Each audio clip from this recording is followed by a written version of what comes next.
you end, Yeah. just go in meeting, and it may ask in meeting for all, and you say yes. All right. And then I'm going to return that. And if you're not going to use the computer, share screen, or anything, then we're just going to leave it like this. And then, People chat. well, you can, yeah, you can just click there, and it'll show. It'll go dink, yeah. You'll see it. So let me see if I can get this microphone. It's got a long cable, so it's just temporary. Just ready to.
You can be the microphone person.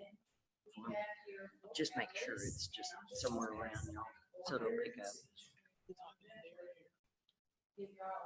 It'll pick that up. Okay.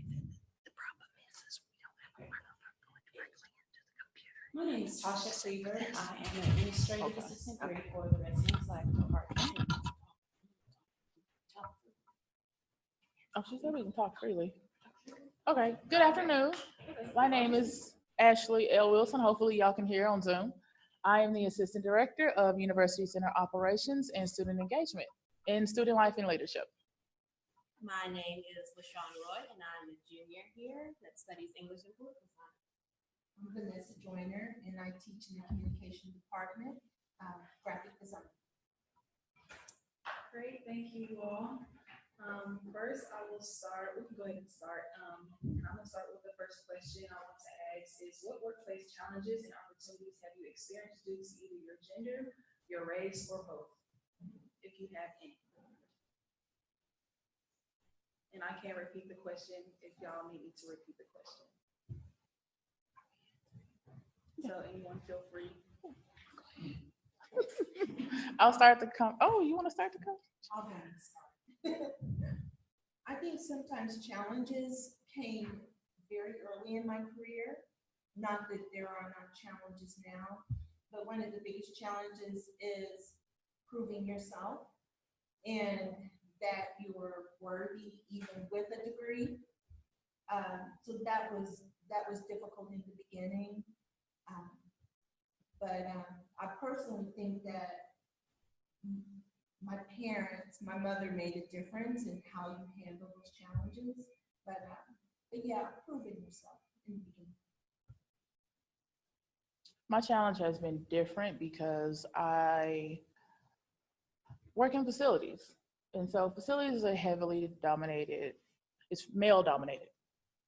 So I have to deal with men that they know their stuff, but they assume me being a female that I don't know my stuff. And then you add ethnicity on top of that, and then you add age on top of that. And so I'm looked at like I really don't know what's going on. And it's more, I mean, I guess you can say it is proving yourself, but it's also proving that I know what I'm doing. I may not can tell you all the technical terms for a pipe and how you screw it and whatever epoxy you use on it, but I do know that it's broken and that here's the timeline that I need you to fix it by because here's everything else that I have going on. And oh, by the way, we're paying you. So if you want to get paid, then you need to do the work. At one point in my career, I had a supervisor who, in a former life, was overseeing a facility, and I'll never forget. I sent an email out to our custodial staff the head of the custodial department and said, the level of service we're receiving is inadequate. This needs to be fixed. We're supposed to get level 1 service. We're not receiving level 1 service. No one's gonna catch MRSA in my facility. And the tone of the email my supervisor at the time did not like, because he walked to my office, he made me unsend that email and told me that I didn't bring you out here to talk to people like that. That's what my job is. And I thought, I'm doing my job, I'm being professional, and I'm demanding the best service for our patrons in the facility, because this is what they deserve. Students are paying into this facility. And that's when I realized, oh, so women are supposed to talk like that in the workplace. So that was one of the challenges that I had to work through as a young professional. And so I went home that day and questioned, like, is it my age? Is it because it's my ethnicity? Or is it because I'm a woman? So I had to figure out, okay, am I going to let him define who I'm gonna be in my career? Or am I gonna define who I'm gonna be in my career? And so I met some challenges, because I said to myself, if I want to move forward and oversee larger scale facilities, oversee larger scale budgets, eventually I'd like to be a vice president, president, then I have to stand in who I am as a woman and as a professional, and specifically as a woman of color in higher education. And I agree with that. I have had some of the same challenges. I've always worked in a male-dominated workforce, and most places I've worked at, I've been, if not the only, one of the only African-American women. And I used to work at a company prior where I was the only African-American woman, and there were very few women working for the oil field. And there was a girl that was getting hired a couple of weeks later, and everybody was like, oh, they're hiring another Black girl. You're gonna have some competition. And this, I was like, I mean, but really, that's not what I'm here for. You know, I don't look at it like that. And when I first entered the workforce, one challenge that I had was, my name is Latasha. So I think that employers look at that resume and say, no, put it to the side. So I did a social experiment myself. My middle name is Lorraine. I put L. Lorraine Cleaver, and you would not believe how many extra calls that I've received, because they look at my name and know that I'm Black and don't even give me a chance without even looking at my credentials. And and a lot of times in jobs that I was at, I would speak on the phone with customers very professionally, very nice people. I would speak to them, give them all the information that they need, and they would come in the office and look for me. And they would come in and see that I'm Black, and they would be like, oh. And all of a sudden their whole demeanor changed, because they thought I was something different when on the phone. And it's just not right. People should be looked at for the person that they are and what they can bring to the table. When I go into interviews, and and I'm sure y'all can agree, when you go into interviews, the first thing that comes to our mind is, are they gonna look at my color? Or are they gonna look at me for who I am and for my qualifications? Or are they automatically gonna see what I look like and put me down?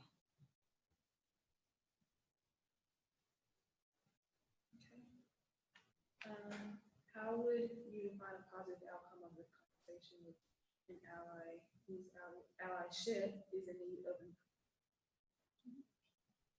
Okay. How would you define a positive outcome of a conversation with an ally whose allyship is in need of improvement?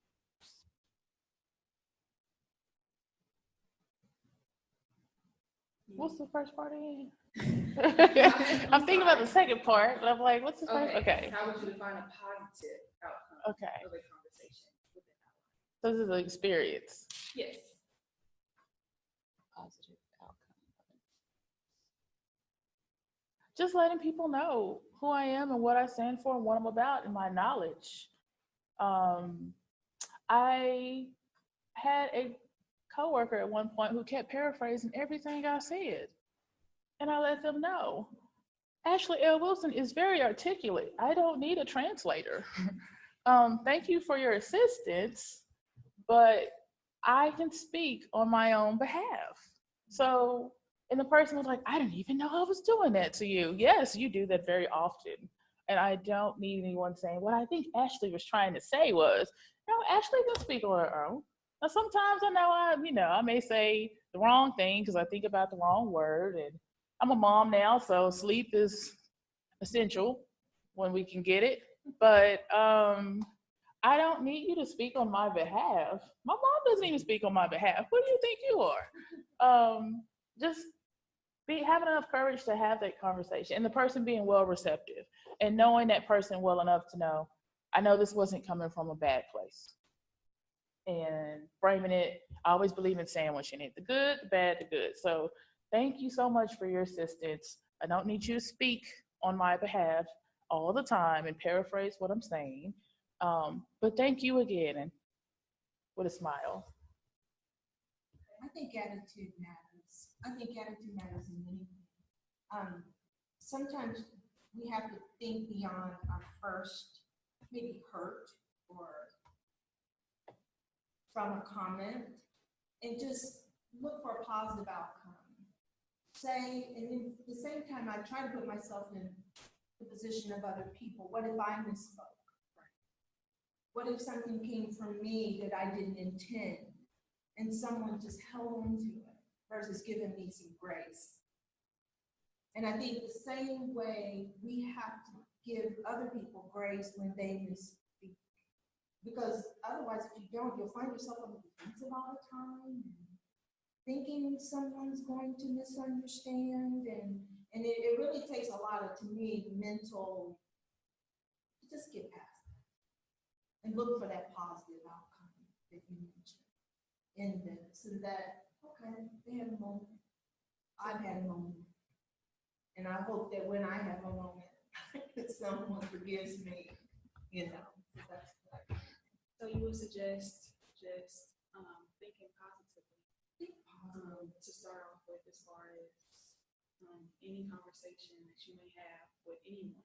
I think some of the best, I've had bosses that really got off on the wrong foot with me in the beginning, who literally have yelled at me in a professional environment in front of everyone. I could have just been like, But what I did, I took them to the side. I led them to the side. And I asked them, could you please not speak to me that way? I will respect you if you will respect me. And those people to this day would be in my corner for anything I would ever want or do. And I think it's because instead of fronting them back, giving that back, I took them to the side. And I didn't yell, I wasn't mean, and we talked about it, and those people stand for me this day for anything. Any other recommendations that y'all would like to bring forth? Well, I had an experience with some of my students. We're standing around having a conversation about what labels. And I didn't hear the whole conversation, but I walked by in the middle of it and they said, well, Tasha, what would you rather be called, Black or African American? I said, Tasha. And they all just clapped. They said, that's it. That's exactly what I'm going to say. That was the greatest thing to say. And that's just, I think that's another form of being positive. Just don't put it out there like that. Just say, I'm me. Don't look at me for my color. Look at me for being Tasha, nothing else. I would say, along with positivity, also understanding on both sides of the spectrum. So whatever's going on with that person, hopefully at the end they come to an understanding like, oh, okay, I can see how this may have affected this person in a certain way or come off in a certain way. And maybe I'm like, I understand how I need to reflect on myself and on you as well. Like, okay, now I understand, like, this is how I need to approach the situation, because you can't approach the situation the same way with everyone. There's different types of people, so you're going to have to approach some things differently with person A than you might with person B. So I would just add understanding along with positivities. Okay. Anyone in the audience, would y'all like to include anything else for that question that I asked before I move on? I just wanted to add, she was talking about some paraphrase for her. I had to experience. And I asked, I said, am I speaking a different language? Can everyone understand what I'm saying? They said, yes. I said, okay. No, and then I spoke with the person, like you said, the same almost side from the situation, the person again, so, and then as I was sitting here, I also had another thought. Now, I worked in an HBCU before. And then I thought about those persons sometimes feel that they're helping you because they may look at people of the book. Because thinking of it in reverse, when we might have someone coming to speak to a group of Caucasian persuasion, they will speak in the way that they speak with their peers, and you might look at the people and they have no idea what are they talking about, what are they trying to get at. And sometimes you do have to clear up the conversation, say, well, what he or she meant is. And then the people, oh, okay, they'll start responding. So sometimes, so I just thought about it that way, like, just not lay on this end, but saying sometimes you have to kind of come out of, don't think of it as personal. Because a lot of times those same people are really trying to help you or be your friend. It's just that they're going the way they think so. And they're really trying, some cases, they're trying to protect you. And that's what I think was happening with me. The person was actually trying to protect me or something. So, I think sometimes we have to think of it both.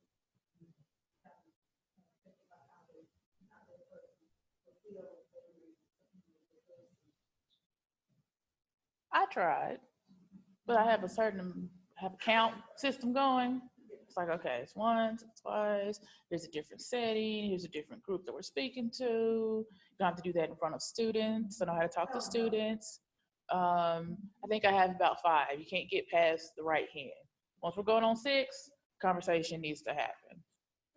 Because what I don't want is for us to be in front of administration, and let's say we're giving a presentation, and then you're speaking for me. Then they're gonna think she obviously can't speak for herself.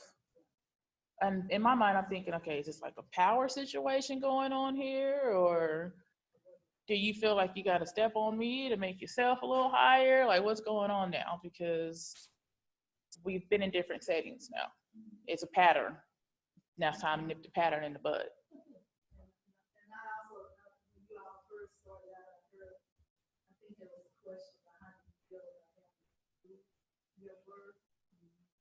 And in my mind, I'm thinking just the idea of having to prove, isn't that kind of a form of discrimination? Why should you have to prove?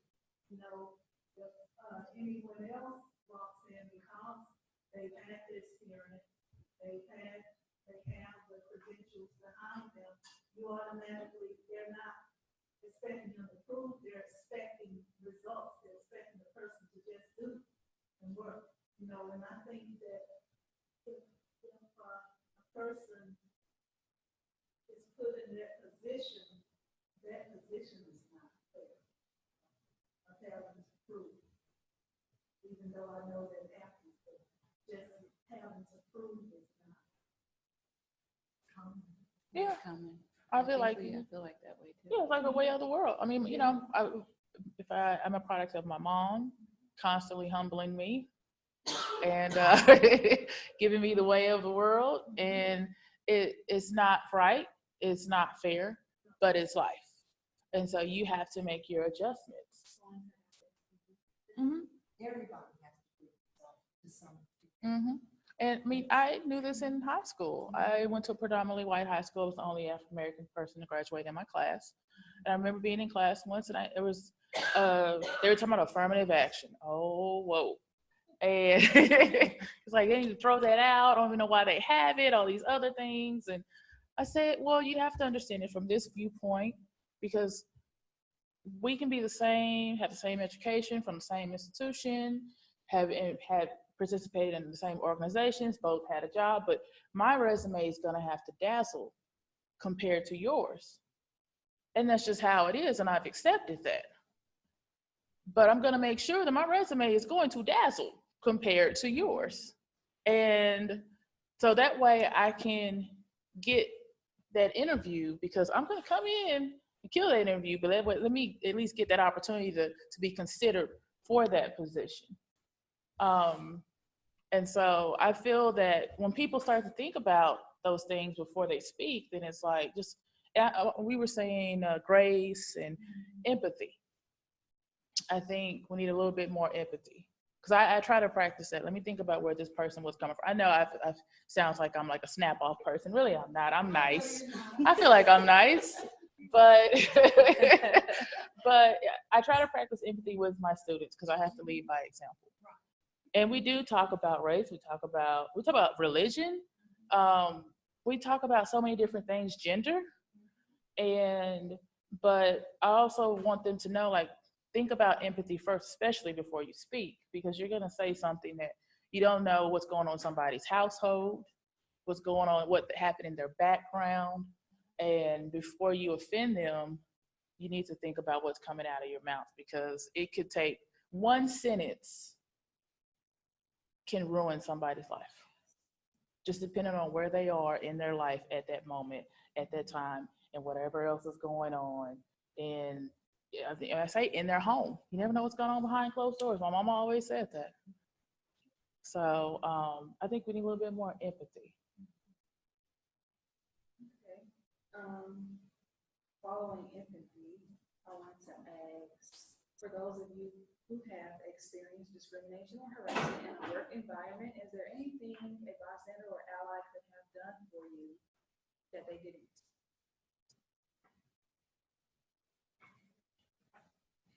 I would say, I'm gonna go once again, hit the positive. I had a supervisor who did confront me publicly, different one. I've been through this a lot. For someone who's kind of quiet natured. Anyway, these were my beginning years. And of all things, I was confronted for listening to a deaf girl. Because the deaf girl felt that I was the only one in the office who would listen to her. So when she would come to me, I couldn't push her away, because I knew no one else would listen. So my supervisor came to me and fussed at me and yelled at me for talking with her. So I was like, okay. I wasn't mean, I wasn't ugly, I just said, okay.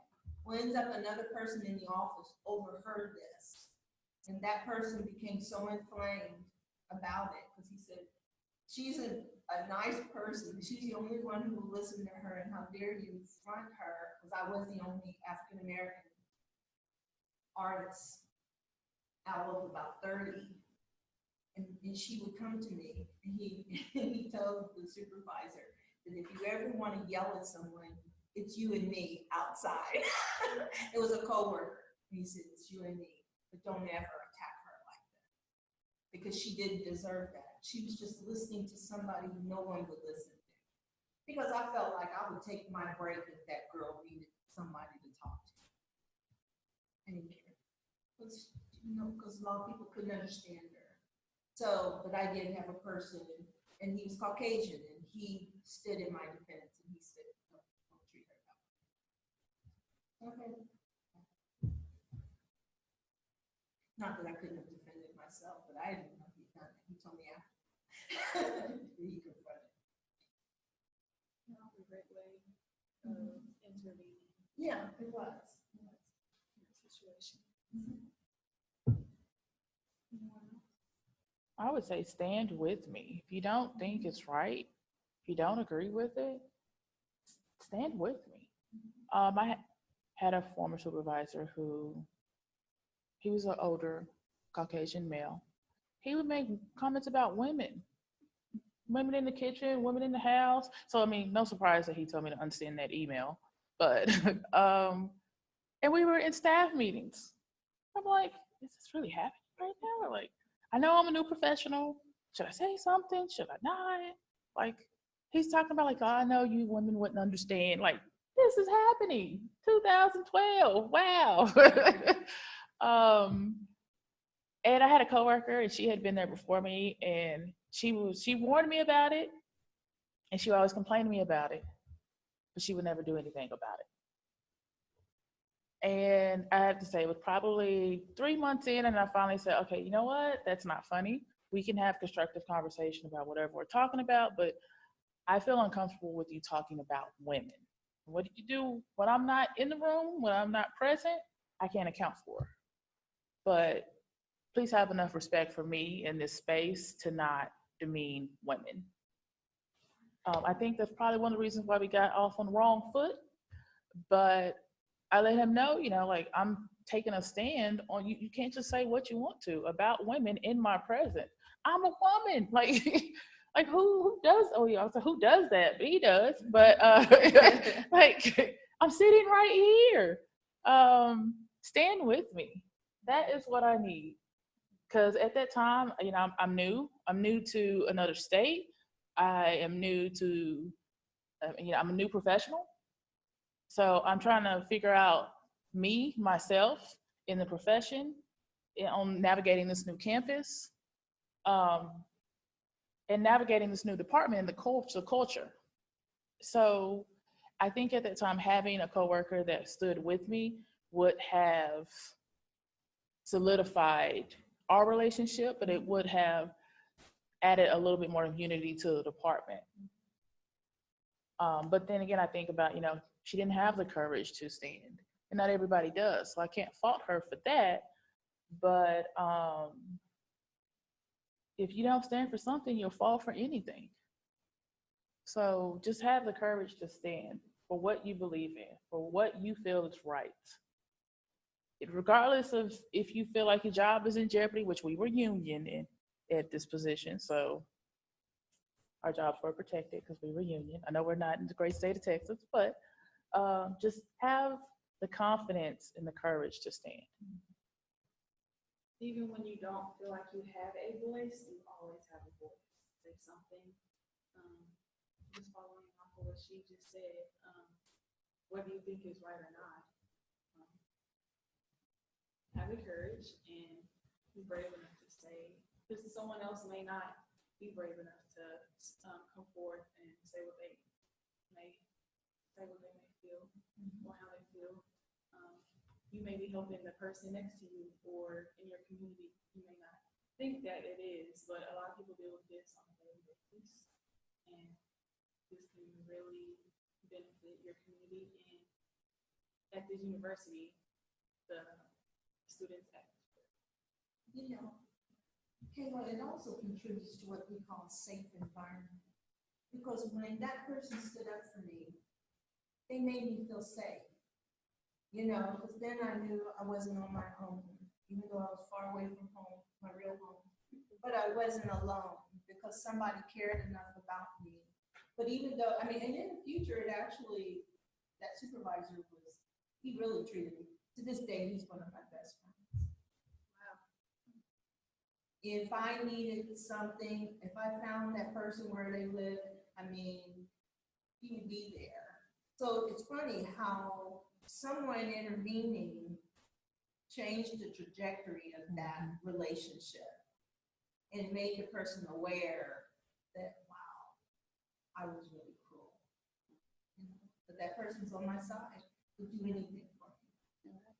And a lot of times we don't say anything because, like you said, it happens every day, and you just develop that thick skin to where you just automatically expect it. So you just like shove it off. You shove it off, and you're like, well, that's just happens all the time. You don't even think about it anymore because it's so prevalent. And I work also by night. I'm a personal trainer and a power lifter. So I lift big weight in the gym with all these guys. And yeah, at my gym, a lot of the guys, I had to go in, like we go back to proving yourself as a female lifter. You don't get as much respect as the male lifters. I would train my brother. I trained my brother to become a national ranked powerlifter like me. And people would come in, guys would come in and go straight to my brother and say, hey, shake his hand, and I'd stand there and they'd say, hey, you train her, and da-da-da-da. My brother say, no, she trains me. And they're like, what? And guys, they don't want, I ask them, you need a spot or anything, on the bench press. No, they don't know that I know how to spot better than any man. I can probably lift more than them. I mean, they don't know that. But just for me being a woman, I automatically have to prove myself worthy of being in this gym with these guys. And I lived on a team with all males. I'm the only female on my team. And my guys are constantly coming to my rescue when guys are like, oh, that girl, what she gonna do? All kinds of stuff. Or you letting her train you? I train lots of guys. And they always like, no, she's one of the strongest people we know. They're always coming to my rescue. And that makes me feel good that they see me as someone to, someone to look up to like that. And on that same aspect, there's one white guy on my team. And they're like, y'all got that white guy on your team? He's one of the strongest guys I know. So we're coming to each other's rescue. I'm the only female. He's the only white guy on the team. So, I mean, it's nice to have people that will stand in your corner when people are automatically not giving you that chance. I would piggyback off of what Ashley said. Just have the courage. I mean, there's a quote that I really like that basically says, like, they came for the Jews, and like I didn't stand up for them, or like I said nothing, and then it continues on, and at the end, the quote says, and then they came for me, and there was nobody left to stand up for me. So I think just having the courage to stand up or speak up. I guess some of my experiences, I'll use something when I was younger. So whenever I was younger in high school, I went to a predominantly white high school as well. And I was head drum major, which they hadn't had a black drum major, I don't know, maybe 40, 50 years, long time. So while I was down on the field marching, one of my actual teachers approached my mother, and she stopped and she's like, hey, how you doing, yada yada. And she's like, did you know that LaShawn was dating a white guy? And my mom's like, yeah, like, when they're like, okay, well, I see you. She's like, well, we don't do that here. And so even in that, I mean, you're at a football stadium, and if any of y'all are from small towns, like football in a small town is like a huge thing, like the whole town's there. So I'm pretty sure there are probably people around her that probably heard the comment or whatnot, because it wasn't like, I'm pretty sure, I mean, if she's that bold to say it, I'm pretty sure she wasn't like whispering to my mom. And of course I heard it afterwards, but I mean, even in things like that, even though I wasn't, there directly, of course, my mom didn't tell me. And of course, it made me look at her as my educator, as my teacher in a different light, because it's like, oh, like you're smiling and stuff, but this is what you really think when you see me, and this is how you perceive me, and all that stuff. But, just have the courage, to say something. I'm not saying someone should have like stood up right then, but, later on they could have even pulled her to the side and been like, hey, maybe you shouldn't have said that, or, or even if they would have said this wasn't the right time or something, but just having the courage to stand up whenever you see something that isn't right.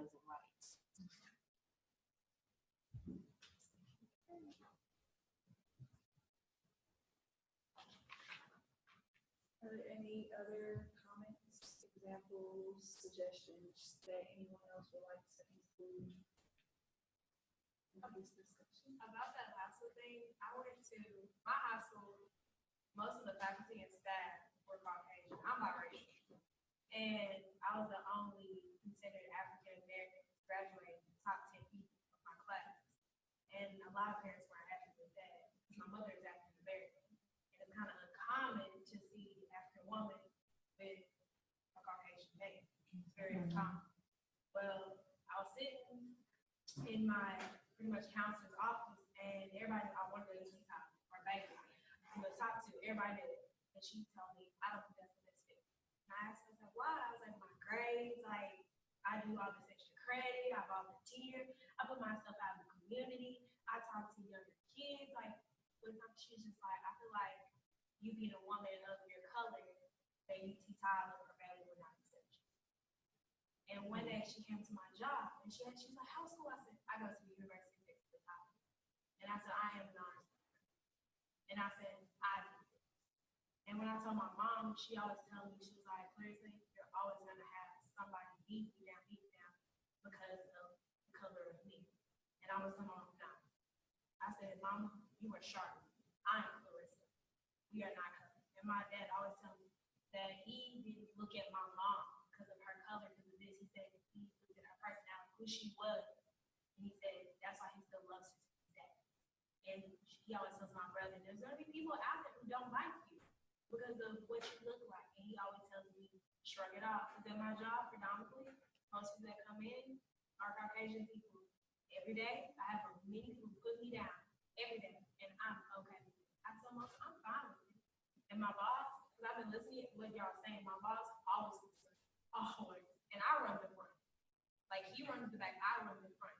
And when he, again, paraphrase him, I'm like, and I'm just like, okay. And I'm just like, I brought him to the side, I was like, and you gave me this position to run. I run the front. I do a good job running this front because nobody else wants this job. Let me. If you want me to do it, let me do it. But pretty much, I feel the same way because I have both worlds. I live in both worlds.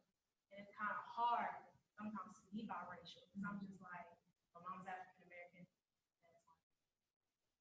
It's like sometimes it's just kind of like, where do I fit in? I'm kind of smack dab in the middle.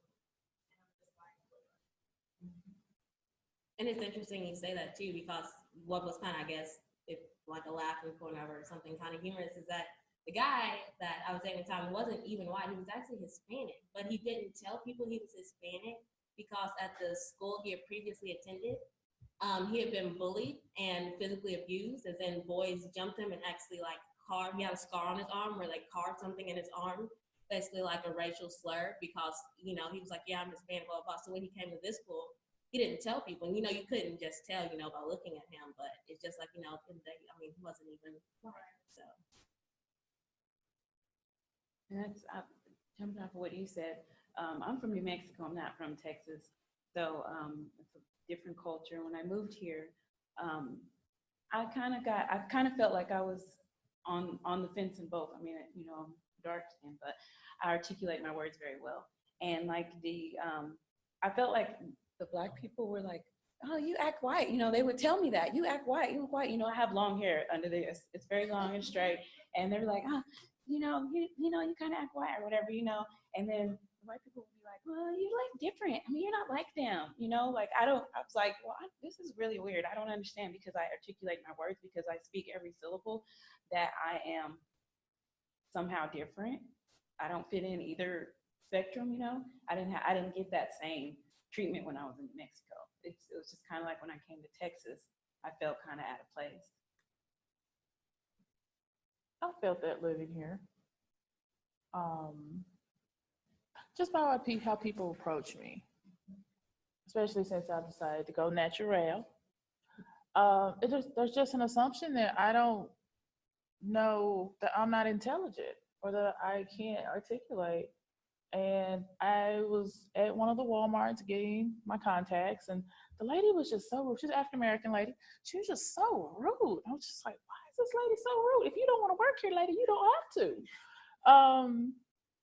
And then she's like, well, you have Medicaid or Medicare and all this other stuff. And I'm like, well, no, I actually have insurance. And she's like, oh, who do you work for? And I was like, I work at the University of Texas at Tyler. Oh, so I got to tell you where I work for you to get a little bit of good customer service out of you? That's crazy. So, but I feel that sometimes I have to open up my mouth and let people know that, and especially, I mean, because I'm in the PhD program on campus. And so when I say that, it's like, oh, you're smart. Yes, I am. I am educated. We can have a great conversation together. I can go toe to toe with you. We can try that right now, but I'd rather not. You know, it's like I have to open up my mouth and prove to you who I am and that I am worthy of being in this establishment or having this conversation, or, you know, don't look at me like I'm going to steal something because I can probably buy something that you need. Like, get out of here with that. But it's just, but again, how I approach things, or as life is going to happen. An example for me was I did my first master's at NIU, and someone came in and said a racist comment. And one of my friends, good friends to this day, she was like, I'm going to write about this in the newspaper. I'm going to get students to protest and all this other stuff. And I'm like, well, girl, that happens every day. Why are you getting all bent out of shape for that? And that wasn't even that bad. And so for me, it was like, okay, wow, I'm so used to things that there are certain things where I'm like, all right, we need to have a conversation now. But then there are other things where it's like, I don't even have time for that. I have more important things going on in my day, and I'm not going to give this person the time or day to even give you that energy. Like, you don't even deserve my time, my energy, my effort, my thoughts, your afterthought. So for you, one day you will get to a point where you can stand in who you are. Right now, you're looking at where I am in my life. It took a lot to get here. Trust me. A lot of growing, a lot of experiences, a lot of maybe sometimes standing in my word on my own. But you will get there, and you will be comfortable in the skin that you are in. But it takes a lifetime of experiences. Sometimes they come quicker, sometimes it takes a little bit longer and it's spread out, but you will be comfortable to stand in the skin that you are in. So don't question anything. Your experiences are yours, and no one else can tell you how to walk in your shoes. Sorry, I felt like you needed some of that right now. And don't be afraid of that natural hair. I used to go into interviews, like, whenever you first start into the workforce, you get your interview suit and you have your shoes and everything. One thing that was always a must was I had to straighten my hair out so that I would not look too ethnic. I would go in every interview with my hair straight because I didn't want to be looked at as too ethnic and whatever, scare off that was a part of my interview process. But I mean, as you see now, I don't really too much go for that. But when I was younger, I would. So just be who you are, and don't fall into that stereotype or whatever people are gonna think of you, what they're gonna think of you anyway. So just be you. It'll be on the other hand where your own race, as I should say, may judge you off of your appearance. May say, oh, well, you're going natural. I don't like that. They may not like that, but whatever you like is what matters. Exactly. My mama doesn't like my hair. Every time she comes and visits me, she gives me a curl box. And every time she goes back, I say, you can take that back with you because I'm not going to put a curl on my hair. I mean, I love my mom. And, I think that also may be like a generational thing for her.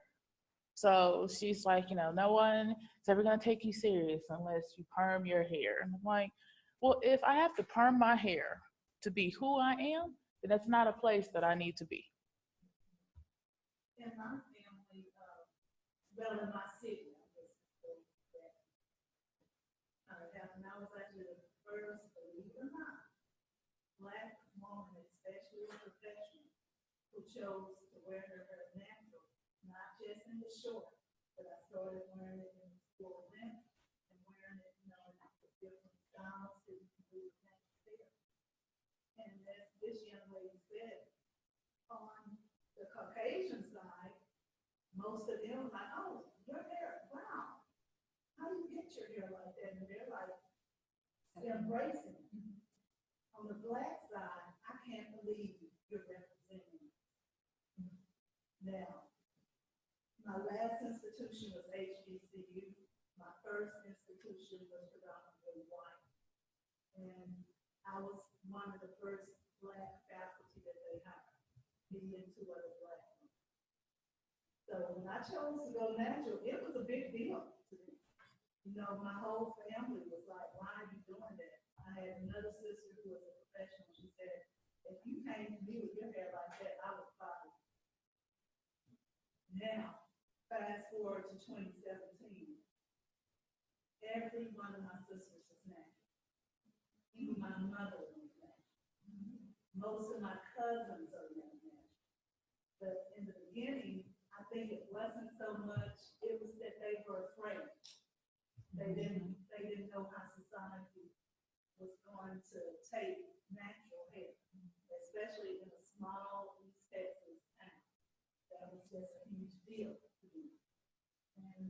did do something. I started having meetings with people about national hair because we forgotten how to take care of our hair in the United States.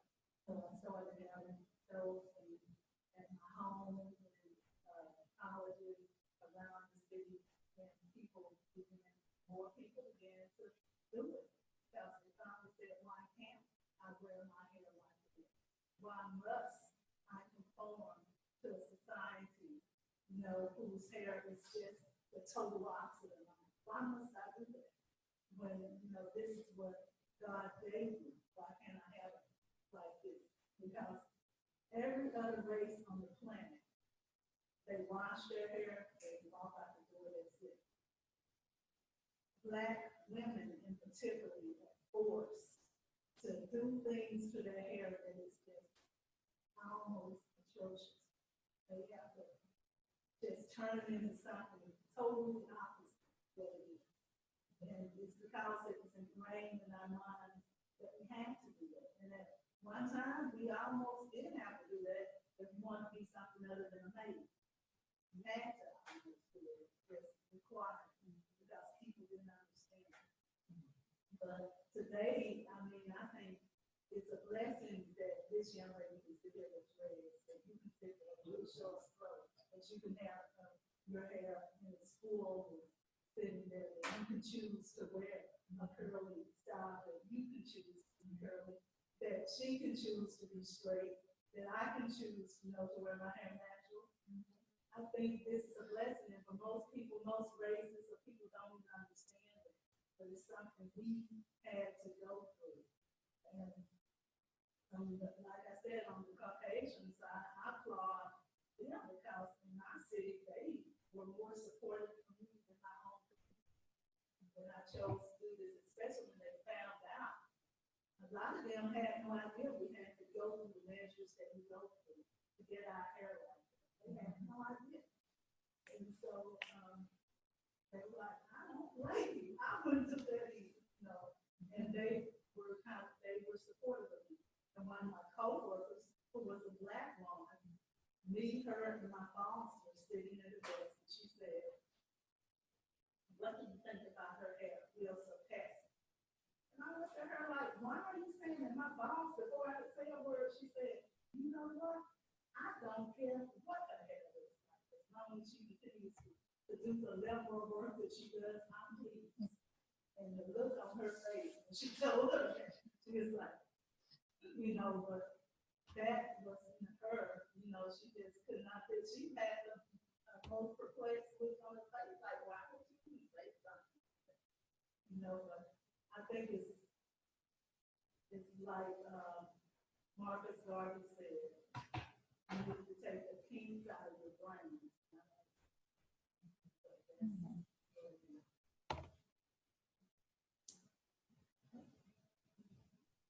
They could ask me, well, they answered all of the questions. I didn't necessarily have to ask the questions, but they gave multiple examples and their opinion and suggestions. So, anyone else have anything else that they want to explain or talk about? Feel free. I would touch on that just to kind of rationalize everything, the whole idea of, from having to prove yourself, everything else talked about. We have that term that's coined stereotype, right? And anytime anyone ever builds threatening, what are they going to do? They're going to go into a super defensive or form some sort of defense mechanism. And with the term stereotype, right, it's basically coined when race is any, whether it be a race, a culture, or a gender, they feel that any form of stereotype is being threatened, where a person is going to come out of that stereotype to be more and be bigger than the stereotype, to be something different than the stereotype, then they feel that they must do everything in their power and in their means to keep that person complacent in that stereotype. And I kind of feel like that's not only what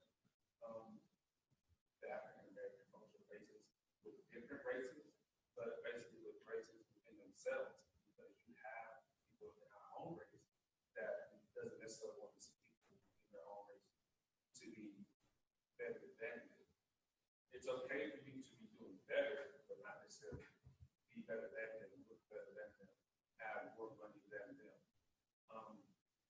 Which I kind of feel like it's our own problem because we can't fix problems within our own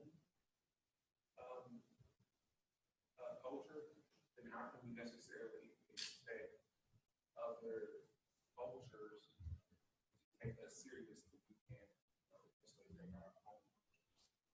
And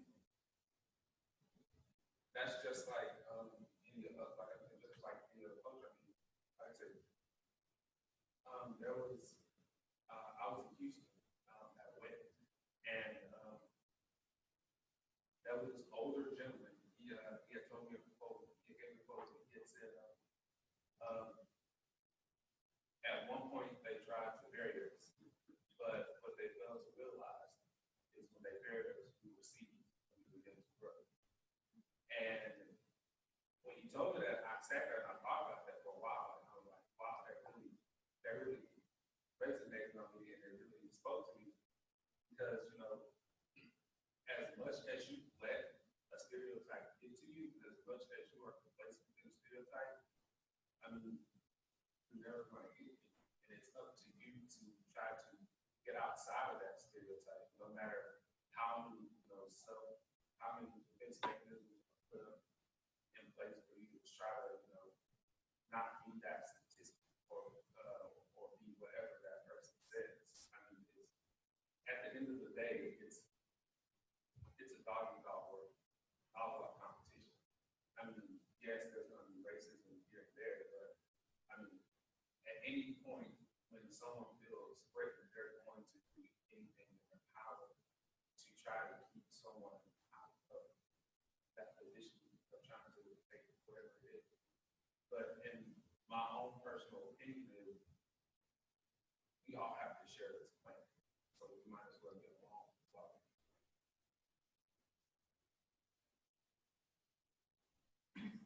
That's true. Oh, go ahead. Kind of piggyback off of what we said, more simple about racism being a distraction. There's always going to be something that's like a hair, a clothes, your level like this, and always something that distracts us from, like our real work of getting together as a community. There's always something else. But I can also understand, why like previous generations encourage, straight here and all that because of, not having jobs or resources. So I kind of see both sides, but with social media, it's like for me, I grew up, my whole entire middle school was white. Yeah, my cousin were the only black kids in the school, like six of us. So it was like we were it was just us. So I'm sorry. It's okay. It's late in the afternoon. We all been there. That's why I had a cup of coffee. With social media, I learned a lot. I didn't get a lot of, what it meant to be Black and meant to be proud of myself. So really, after I was about 21 years old, and I didn't get any of that. So I'm really grateful for it because I learned a lot from, the different Facebook, Twitter, and the different. So others can inspire others. Yeah. I went to a mixed school. I mean, it was a mixture of different cultures, but at the same time, what he was saying about things that go on within our own race, I don't know if y'all got it, but I'm very dark skinned, and I would get ridiculed for students for having very dark skin. I would get called blackie, smoke dog, crispy critter, all that kind of stuff. I did not date in high school at all. My self-esteem was super low. When I looked at TV, there was nobody that looked like me. Looked in magazines, there was nobody that looked like me. Sometimes there's lighter skin or, but there was never anybody that looked like me.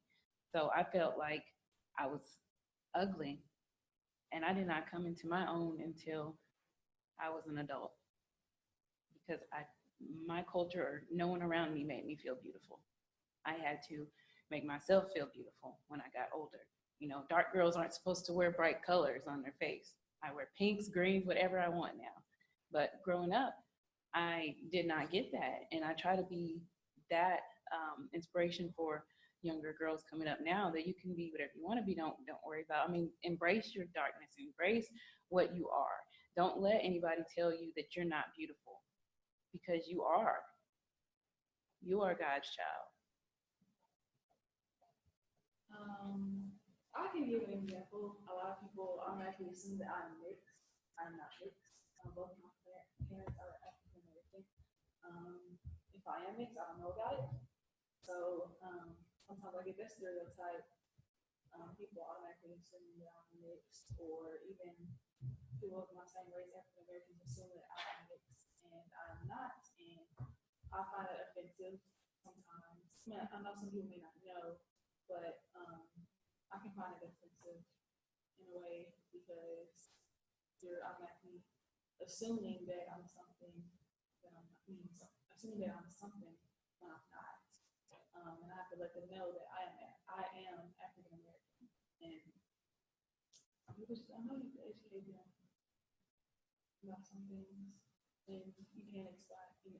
You can inspire other people. I'm sorry. You're all right. I just think it's just being conscious of what you're saying. My son is 10 and a half months, going on 20, and he has little curls in his hair, his little curly hair. And even for my spouse, he's like, oh, he got that good hair. And I'm like, what is good hair? Mm-hmm. Like, Mm-hmm. and don't let him grow up with you hearing you say he has good hair. So it's just being conscious of your words. And I hate when people are like, oh, he got that good curly hair. What is good curly hair? I get that all the time. People tell me that, you got good hair. No, I just have hair. Yes. Not good. Anybody's hair is good. It's what you make of it. Oh, Yours. you just reminded me. So someone at my spouse's job came in and sees a salesperson, and they just assumed when he showed them a picture of our son that his spouse was white. And I was like, oh, because I